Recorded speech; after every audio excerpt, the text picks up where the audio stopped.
Здравейте на всички в ведическа астрология с Анатоли. Днеска първо смених малко страната, на която ще снимам, защото светлината на прозорците ме прави много грозен и не харесвам видеята си. Аз съм Дева, снимам на ретрограден Меркурий. Купих си нов микрофон, обаче той ми дърпа и деколтето, съжалявам днеска. Не, ще бъда вашата Памела днеска.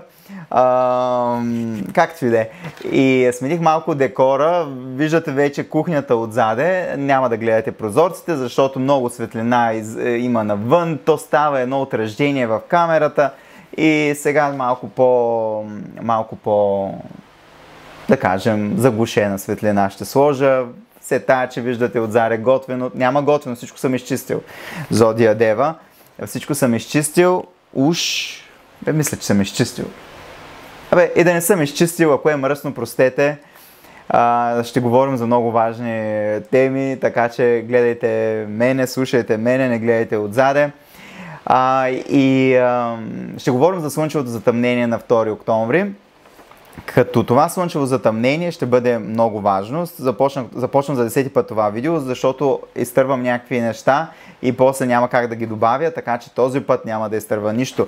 Но преди да продължим с слънчевото затъмнение на 2 октомври, първо да направя малко реклама. Трябва всички, правят реклами, само аз като кумувам от, кумова срама, не правя чак толкова много реклами. И викам, трябва да започна да чеше егото си.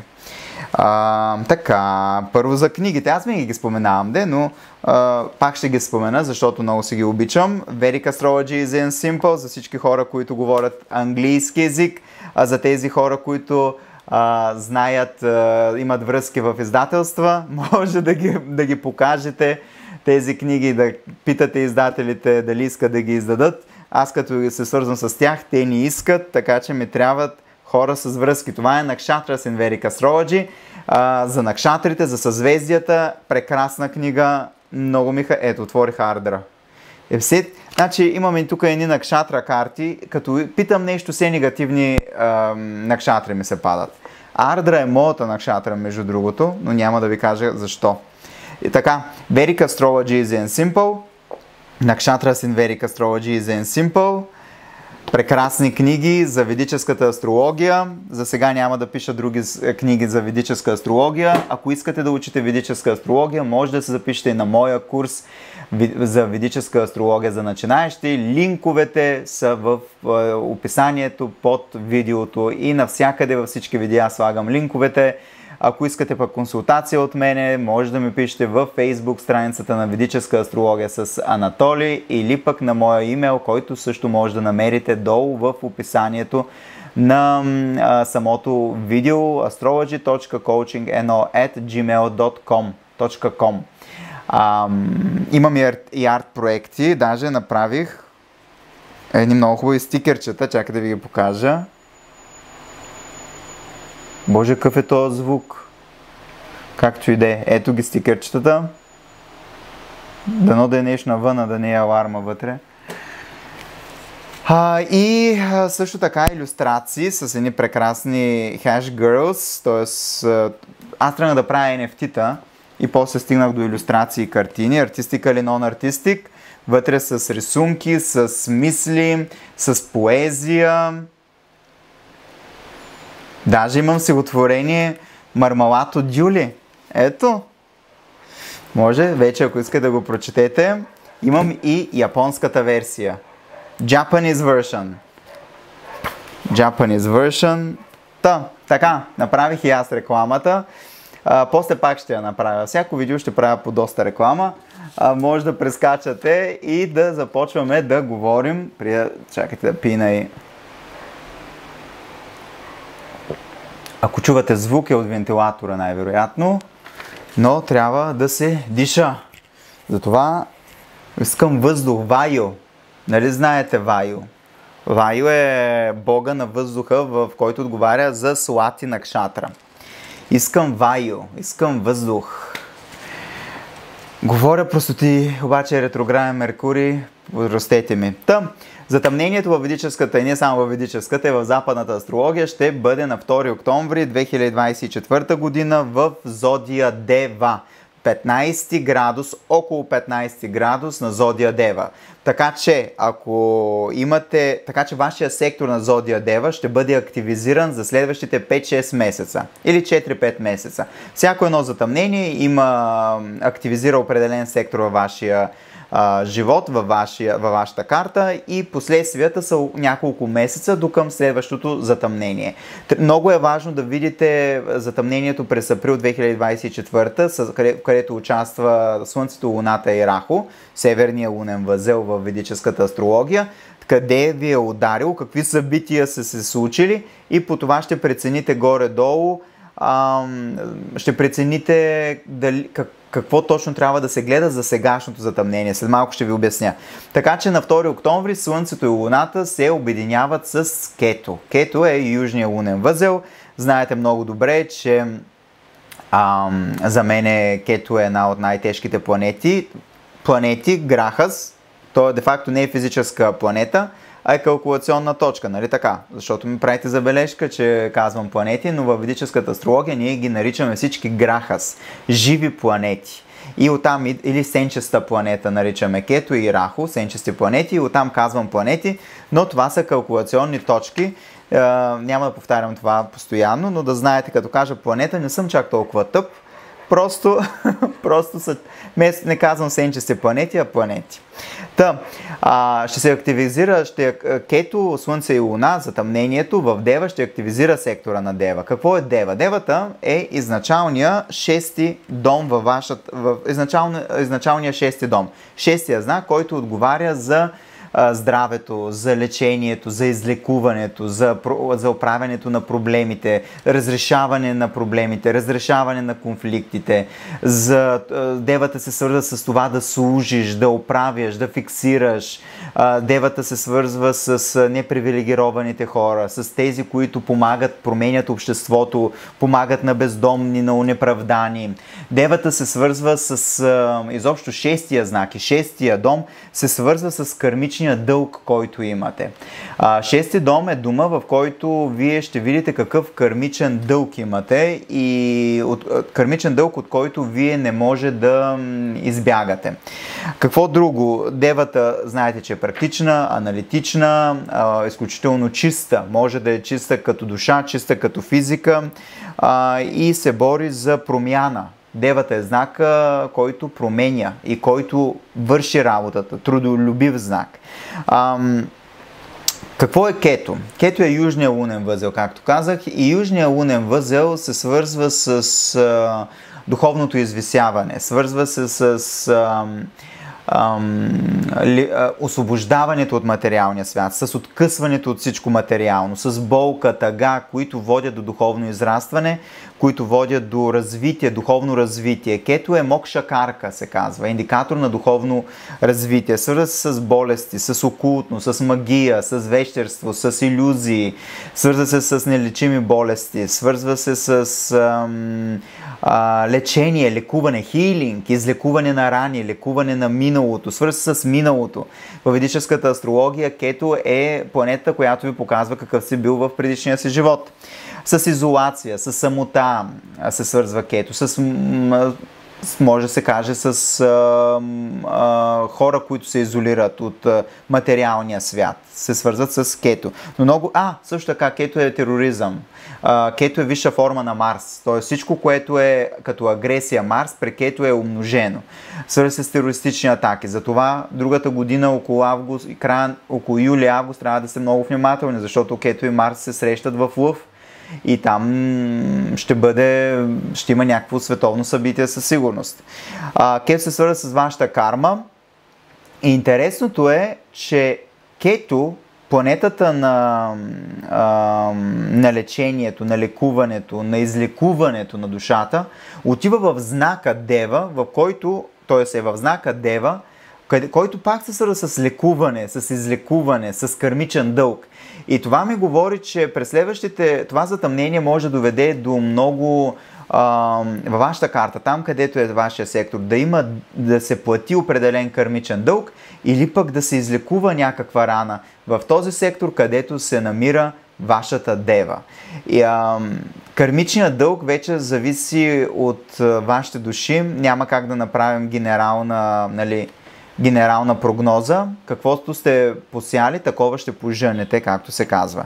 Така че това затъмнение може наистина да е малко по-сложно. Изобщо затъмненията с планета Кето винаги са малко по-сложни според мене, но пък може да доведе до изчистване на някаква карма или до излекуване на болки, тъга, стари рани. Стари рани ти отвори. Така, до лекуване на определени рани. Така че това затъмнение наистина ще играе важна роля. Кето и в Дева ще доведе според мен до лекуване, до излекуване или до плащане на определен кармичен дълг. Вече зависи изцяло от вашата натална карта. Какво друго съм записал да не забравя? Затъмнението се случва, както казах, около 15 градус на Зодия Дева. Така че, ако имате планети около 15 градус Зодия Дева или около 15 градус на Риби, вие може да усетите до голяма степен самото затъмнение.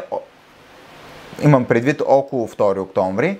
Всички ще усетим затъмнението, всички усещаме транзитите и вече зависимост от определени фактори, всеки ще го усети по различен начин. Много е важно да знаете, както винаги го казвам, да знаете къде е сектора на Девата във вашата карта, да се знаете асцендента и да се знаете лунният асцендент и винаги да гледате транзитите и спрямо вашият асцендент и спрямо вашия лунен асцендент. Обикновеният асцендент дава физически възможности, докато лунният асцендент дава кармични събития. За мен е по-важно първо да видите лунният си асцендент спрямо ведическата астрология, там къде ще е вашето затъмнение, според мен. Там, според лунният асцендент, там ще се случат по-важни кармични събития. Другото е важно, което да знаете, вашата натална карта, къде е вашия сектор на Зодия Дева, къде... Малко тук като камелия ще изкочи зърното. Къде е сектора на... Легавя се днеска, простете, ама няма как, изморен съм. Да си гледате вашата натална карта, позицията на планетите в вашата натална карта. Ако имате много планети в Зодия Дева, или ако имате асцендент Дева, да знаете, че ще има, или Луна в Дева, ще има важни събития в вашия живот. Дашата е много важно. Винаги Дашата се гледа в ведическата астрология. Спрямо Дашата такива събития може да очаквате във вашата карта. Вече казах за асцендента и за лунният асцендент, също да ги видите. Така че можем да преминем вече, да ни стръва нещо. Не, можем да... Ето, записал съм си за всички къде какво се пада. Направил съм си тази схема, в кой сектор се пада затъмнението. Така че за всеки един асцендент и лунен асцендент ще ви кажа къде е сектора на вашата Дева и може да очаквате някакви събития вече в зависимост от вашата натална карта, в зависимост от вашата Даша, определени събития в този сектор, които да се случат, дай Боже да са хубави, дай Боже да са положителни и наистина доведат до лекуване, до излекуване и да получите един красив подарък от съдбата, от кармата, която сте, ако сте сяли добро, да пожънете добро. Ако сте сяли зло, разбира се, няма да пожънете това, което сте посяли. За всеки, който има асцендент или луна в Овен,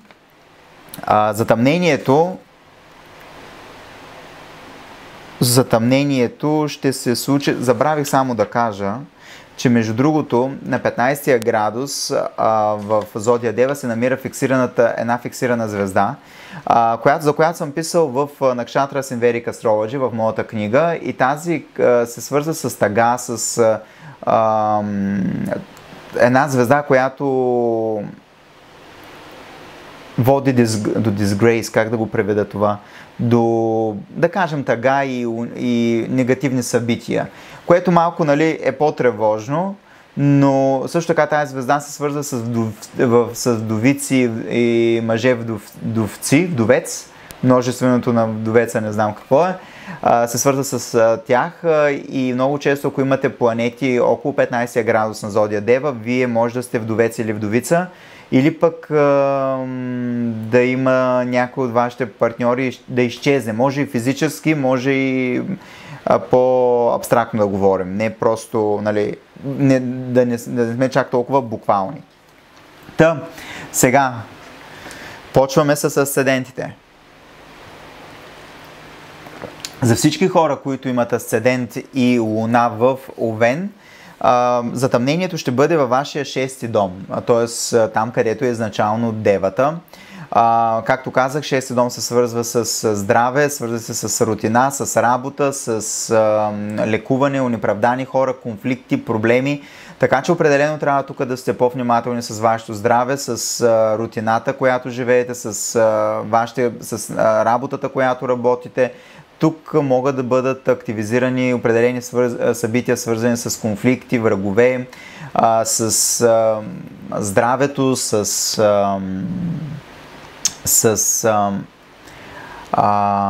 това да променяте неща, да оправяте проблеми, да разрешавате конфликти. Така че 6, 8, 12 дом, те са сложни домове и когато човек има такива важни транзити там или затъмнения, транзити, активация на даши, така наречени планетарни периоди, човек трябва наистина да си обръща повече внимание на себе си и да е малко по-внимателен в своето ежедневие. Така че бъдете по-внимателни. За хората, които имат телец асцендент или телец луна, затъмнението се случва във вашия 5-ти дом. Това е дома на децата, дома на любовта и романтиката, дома на креативността, политиката. Тук, когато говорим за кето, да знаете, че нали, кето е детачмент, откъсване от материалното и тук може да има проблеми в любовта и романтиката, може да има проблеми с децата, може, например, ако искате да забременеете, по-трудно да забременявате, може да има някакви, или пък, например, да излекувате определени болести, които имате, защото кето се свързва с болест, да излекувате определени болести, които ви пречат пък да забременеете. Всичко зависи от дашата, всичко зависи от наталната ви карта. Това е генерална прогноза. Но 5-ти сектор, дома на любовта и романтиката на децата ще бъде активизиран и вече в зависимост от вашата натална карта по различен начин ще трябва да анализираме самата карта. Така че вижте сектора си в 5-ти дом, вижте какви планети имате, вижте в какви планетарни периоди сте, вижте вижте карта ви според асцендента и според луната и трябва да направите определен микс от тази информация. Ако разбира се не можете, винаги можете да се свържете с мен за консултация. За хората, които имат близнак асцендент или луна в близнаци, затъмнението се случва във вашия 4-ти дом. Това е дома на родината, на майката, на дома, на къщата, на колите. Така че може да имате проблеми с майката, с семейството, с нещо, с къщата, с имота, с родината, с определени членове на вашето семейство, вече го казах това, или пък може, например, да смените място на живеене през следващите няколко месеца, като от 2 октомври тръгва, нали, на 2 октомври е затъмнението и се усеща няколко месеца ефекта на това затъмнение. Така че, да, трябва да сте трябва също така да внимавате какво се случва във вашия дом, да сте малко по-внимателни.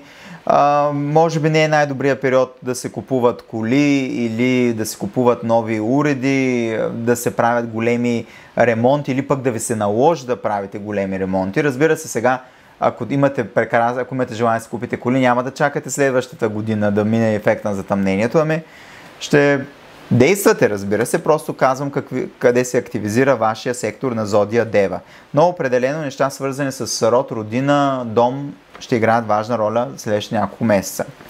За хората, които имат асцендент или луна в зодия Рак, затъмнение се случва във вашия 3-ти дом. 3-ти дом се свързва с пътувания, образование, с креативност, с братя, сестри, съседи, с комуникацията, с хобита, собствения бизнес, всичко, за което се изисква кураж, усилия, е 3-ти дом.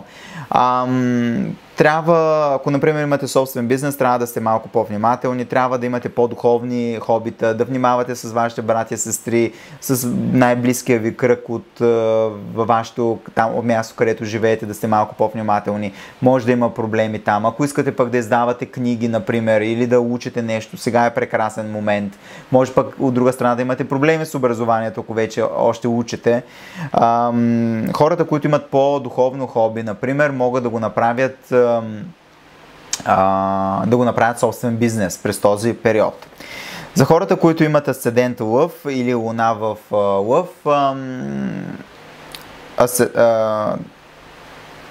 във втори дом. Във втори дом се пада вашето затъмнение. Втори дом, това е семейство, спестявания, ценности, ресурси. Това, което говорите, долната част на лицето ви се свърза с втори дом. И там трябва да сте внимателни с спестяванията, с парите, с семейството си. Може да се случват някакви неща, свързани с семейство, с ресурси, семейни ценности. Задължително трябва да обръщате внимание на вашето лице, на вашите зъби също така. За Асцендент и Луна Дева. Значи този период е много важен за вас, защото затъмнението ще се случва във вашият асцендент или върху вашата Луна. Задължително обръщате внимание на вашето здраве, изобщо на целия ви живот. Може да има много важни събития във вашия живот. Все пак затъмнението води, нали, няма за какво обяснявам, но е вид затъмняване, нали така? И когато има затъмняване, може да има объркване или да не знаете на къде да вървите. Особено когато затъмнение се случва върху вашата Луна или върху вашият асцендент. Така че карайте го по-спокойно, анализирайте. Щом имате Дева във вас, трябва да можете да анализирате и бъдете по-внимателни с вашето здраве, с вашия живот. Когато вземате важни решения, ги обмисляйте добре. Прекрасен момент е вероятно да промените нещо в себе си. Може да ви се наложи да се тръгват хора, вещи от вашия живот. Пускайте ги, Кето ще ги махне. Кето ги маха. Кето маха всичко ненужно от вашия живот. Така че не се противопоставяйте на Кето. Наслаждавайте му се колкото може. То ви помага за вашето развитие. За хората, които имат асцендент или Луна в Везни, затъмнението се случва във вашия 12 дом. 12 дом е сектора на Зодия Дева. Сложен дом, определено пак се свързва с болници, тъмни места, с психологичното здраве, с всичко, което е subconscious, т.е. подсъзнанието, с чужбина, с загуби, с разходи. Определено трябва да внимавате, ако ходите в чужбина, или пък може да има някакви събития с чужденци, чужди държави, чужди земи. Обърнете внимание на подсъзнанието си, на психиката си, на това, което е вътре във вас, скрито някъде. 12 дом се свързва и с духовното. Девата е по принцип доста практично духовен знак. Кето е мокша карка, духовността, окултното, така че хубаво е, например, да имате свои духовни практики, за да може да преминете през този транзит на Кето през 12 дом. Така че обърнете внимание на подсъзнанието си, на вашето здраве и на чужбина, задължително. За хората, които имат Скорпион асцендент, Кето се случва, т.е. Кето и затъмнението като цяло се случва във вашия 11 дом. Това е дома на мечтите, на целите, на приходите, на социалните кръгове, на влиянието, на големите организации, така че когато има затъмнение в този дом или когато като цяло Кето транзитира оттам, много трябва да внимавате трябва да очаквате някакви събития, свързани с работа, с приходи, с изкарване на пари, с цели, с мечти. Може да ви се наложи да махнете приятели, да промените социалните си кръгове, да промените мечтите си, да промените вашите ресурси на приходи. Ако сте, например, големи инфлуенсъри, може да имате проблеми с вашите последователи, трябва да сте по-внимателни. За хората, които имат асцендент Стрелец и Луна в Стрелец, Кето преминава през вашия 10 дом, което е дома на кариерата, дома на шефовете, на мисията, на славата. трябва да сте по-внимателни там. Може да имате проблеми с шефовете, проблеми с работата или пък да намерите, или пък от друга страна, да оправите проблемите с шефовете си и с работата си. Събития, свързани в тази сфера. Вече какви са точно, зависи от вашата карта изцяло. За хората, които имат асцендент Козирог, вашето затъмнение ще бъде във вашия 9-ти дом. Дома на пътуванията, на образованието, на бащата, на религията, философията, даването на съвети, печатането на книги, изобщо книгата, духовна, особено висшата книга, като Библия, като учебници, се свързват с 9-ти дом. Събития, свързани с пътувания, с чужбина може да се очаква, с образованието може да се очаква, с бащата може да се очаква. Дали са хубави или лоши, вече зависи изцяло от вашата карта. Ако искате да издадете книга, особено на духовна тематика или психологична тематика, или такава, която идва от болка, от тъга, от мъдростта, която сте натрупали въз основа на вашия опит, сега е момента да го направите. За хората, които имат асцендент Водолей и луна в Водолей, затъмнението се случва във вашият 8-ми дом, също сложен дом.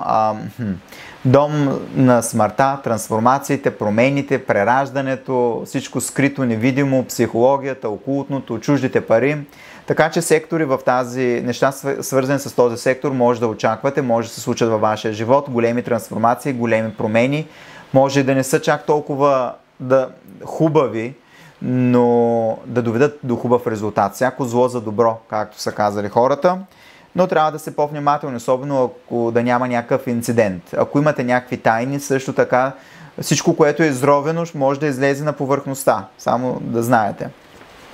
За хората, които имат асцендент или луна в Риби, вашето затъмнение ще бъде в 7-ми дом, дома на любов, на партньорствата,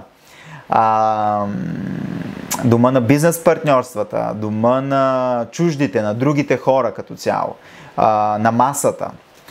Така че тук, ако може да се случат неща, свързани с любов, романтика, с партньорства, хора от миналото могат да се появят, може да излекувате рани от миналото, може да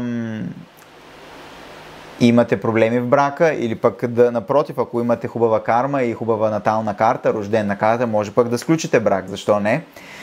Определено неща, свързани с сектора на партньорствата, на бизнес партньорствата, могат да се случат през този период. Това беше видеото за слънчевото затъмнение на 2 октомври 2024 година. Благодаря, че гледахте това видео. Ако имате въпроси, може да ми ги зададете или да ги зададете като коментар и вече когато направя някой лайв, ще ги отговоря. Разбира се, въпросите трябва да са малко от общ характер. Вече ако искате по-лични въпроси, може да ми пишете за лична консултация в Ведическа астрология с Анатолий, Facebook страницата. Така че ви очаквам. Чао за сега!